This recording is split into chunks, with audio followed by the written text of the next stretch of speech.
अब मैं प्रोग्राम को आगे बढ़ाते हुए अपने अजीज भाई और सबसे पहली बात यह है कि ये जो प्रोग्राम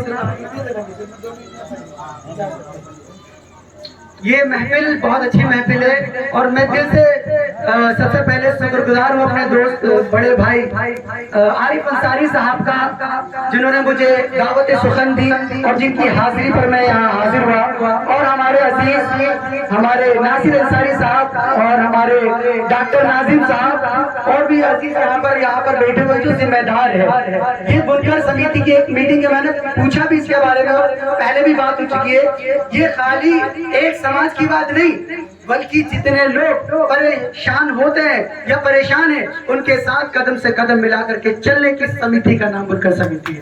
ताली बजा करके इस बात का स्वागत करें और हमें और आपको मिलकर के एक प्यार मोहब्बत का ऐसा पैगाम देना है कि अंधेरी रात के अंधेरे को बांट लेते हैं, अंधेरी रात के अंधेरे को बांट लेते हैं, दिल के दर्द और हाथों के छालों को बांट लेते हैं। अंधेरी रात के अंधेरे को उजाले को बांट लेते हैं, दिलों के दर्द और हाथों के छाले को बांट लेते हैं। उन शहरों में कभी भी मायूसी नहीं आती है दोस्तों, उन शहरों में कभी भी मायूसी नहीं आती है दोस्तों, जहाँ लोग मिलकर के निवाले बांट लेते हैं, जहाँ लोग मिलकर के निवाले बांट लेते हैं। तो ये बुनकर समिति में हमारे नाजिम साहब ने यही पैगाम दिया है, सिर्फ अपनी समिति के लोगों को, सिर्फ एक जने को या एक समाज के लोगों को नहीं, ये प्यार का पैगाम तमाम हिंदुस्तान के लोगों को है। ये हमें साथ मिलकर के हिंदुस्तान में यही पैगाम देना है कि चाहत का गुलदान बनाना है हमको। अगर आप लोग खामोश आएंगे तो मैं भी खामोश हो जाऊंगा, क्योंकि मुझे इसीलिए बुलाया गया था। कहा कि हज़रत ऐसा मामला होना चाहिए कि अगर लोग जिंदा हो तो जिंदे नजर आने चाहिए, इंशाल्लाह ऐसा होना चाहिए ना, क्योंकि ये हिंदुस्तान है और इस हिंदुस्तान में रहने वाले हम लोग हैं, तो हम जिंदा दिल हैं, हम खामोश नहीं रहते। और हमारे हिंदुस्तान की पहचान ये है कि हम एक साथ रहते और मोहब्बत से रहा करते हैं, यही हमारे हिंदुस्तान की पहचान है। तभी तो मैं कहता हूँ कि चाहत का गुलदान बनाना है हमको। मैं डॉक्टर नाजिम साहब की तरफ से ये पैगाम दे रहा हूँ और बड़े अजीज साथी साबुद्दीन साहब जो है उनकी तरफ से ये पैगाम दे रहा हूँ। अगर पैगाम अच्छा लगे तो मैं नाजिम साहब से भी कहूंगा और नासिर अंसारी साहब और जितने भी स्टेज पर बैठने में नाम नहीं जानता हूँ, वरना मैं खड़े होकर सबसे पहले नाम लेता, उसके बाद अपनी शायरी शुरू करता। तो इंशाअल्लाह आप अपनी दुआ से जरूर नवाजे। ये पैगाम इस चीज का भी है कि हम सब अपने कदम को एक साथ बढ़ाएं। अगर मुसीबत हो तो कंधे से कंधा मिलाकर चले, अगर कोई भूखा दिखे तो उसको खाना पहुंचाए, अगर कोई काम से परेशान हो तो उसे काम दिलाने का काम करे, और अगर कोई बुजुर्ग तुम्हारे यहाँ काम करता हो तो उस पर शिद्दत ना बरते, बल्कि ये सोचे अगर ये बुजुर्ग निकला है, अगर कोई जवान निकलता है तो अपनी जिंदगी को बढ़ाने के लिए निकलता है, लेकिन अगर कोई बुजुर्ग घर से निकलता है तो किसी मजबूरी में निकलता है। तो ये सोच करके उससे काम कराया जाए, ये देखा जाए कि अगर वो काम करते में अगर हल्का पड़ रहा है तो ये ना देखे कि हम इसके मालिक हैं, बल्कि जो हुजूर ने हमें पैगाम दिया है, जो हुजूर ने पैगाम दिया है उसके साथ लगा करके उसका काम भी कराया जाए और उसके पसीना सूखने से पहले उसकी दिहाड़ी भी दी जाए। ये पैगाम है हमारी आज की जो बुनकर समिति का पैगाम है। तभी मैं कहता हूँ कि चाहत का गुलदान बनाना है हमको, कि चाहत का गुलदान बनाना है हमको, शहरों का सुल्तान बनाना है हमको, चाहत का गुलदान बनाना है हमको, शहरों का सुल्तान बनाना है हमको। हर जाति के लोग यहाँ बेखौफ रहे, ऐसा हिंदुस्तान बनाना है, ऐसा हिंदुस्तान बनाना है हमको। इसी के बाद मैं दावत सुखन दे रहा हूँ हमारे अजीज साथी साजिद अंसारी साहब आए और इंशाअल्लाह अपनी बात को रखे और जो कौम के लिए दर्द है, क्योंकि इस वक्त जिस मरहले से तमाम लोग गुजर रहे हैं, तमाम लोगों को यही होना चाहिए कि हमें अपने हुजूर के पैगामों पर अमल करना चाहिए। अमल करना आपका काम है, इंशाअल्लाह आँख मीचने से पहले आपकी तमाम परेशानियां दूर हो जाएंगी।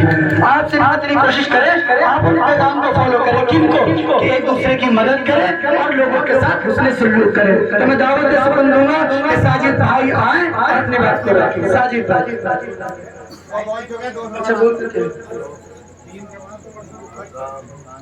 हाँ, मुस्तफाबाद विधानसभा अध्यक्ष है हमारे। अच्छा ऊपर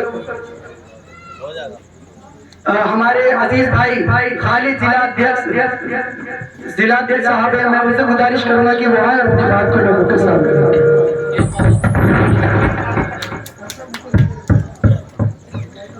अस्सलाम वालेकुम मेरे सभी भाइयों को।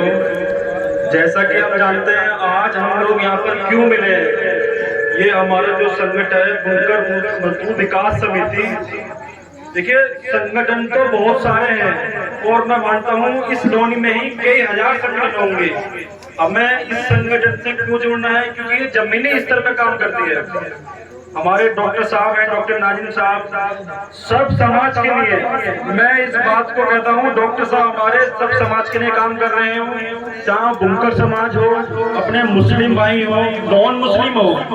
और मैं सभी भाइयों से एक दरख्वास्त करना चाहूंगा, अपनी जिंदगी सामाजिक बनाओ। देखो हर आदमी कारोबारी है, हम भी कारोबारी हैं, जितने भी सब बैठे हैं सब कारोबारी हैं। अपनी जिंदगी में से थोड़ा थोड़ा टाइम समाज के लिए निकालो, क्योंकि अगर हम सभी सोचेंगे हमें खाना है, कमाना है, सो जाना है, तो फिर हम संगठित कैसे रहेंगे। तो मेरा सभी भाइयों से रिक्वेस्ट है कि अपने समाज में संगठित रहें। अगर कोई दिक्कत है, कोई परेशानी है, उसको आपस में संगठित होकर उसका हल निकालें। यहाँ पर हमारा जो मिलना है, इकट्ठा होना है, लोगों को जागरूक करना, लोगों को बताना अपना काम कैसे निकालना है। अगर हमारी जरूरत पड़ती है तो आप हमें बताओ, डॉक्टर साहब के हमें जरूरत पड़ेगी हम डॉक्टर साहब को लेकर चलेंगे। मैं देख रहा हूँ यहाँ पर डॉक्टर साहब कितनी मेहनत कर रहे हैं, उसके बावजूद भी हम इतने पब्लिक इकट्ठी नहीं कर पा रहे हैं। हमें अपने दिमाग की सोच को बदलना होगा कि ये नहीं है कि हमें उससे क्या फायदा है। जिंदगी में सब काम फायदे के लिए नहीं किए जाते।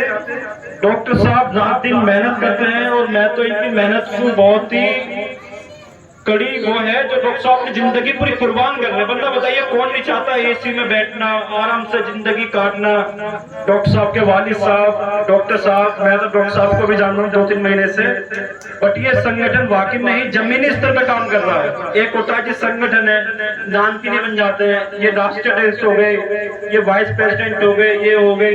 ये संगठन हमारा जमीनी स्तर पर काम कर रहा है। तो ये हम सभी का फर्ज बनता है डॉक्टर साहब का कंधे से कंधा मिलाकर हर वक्त हर परिस्थिति में साथ दें, उनको मजबूत करें, अपने आप को मजबूत करें। अस्सलाम वालेकुम। मैं मोहम्मद खालिद मुस्तफाबाद विधानसभा से।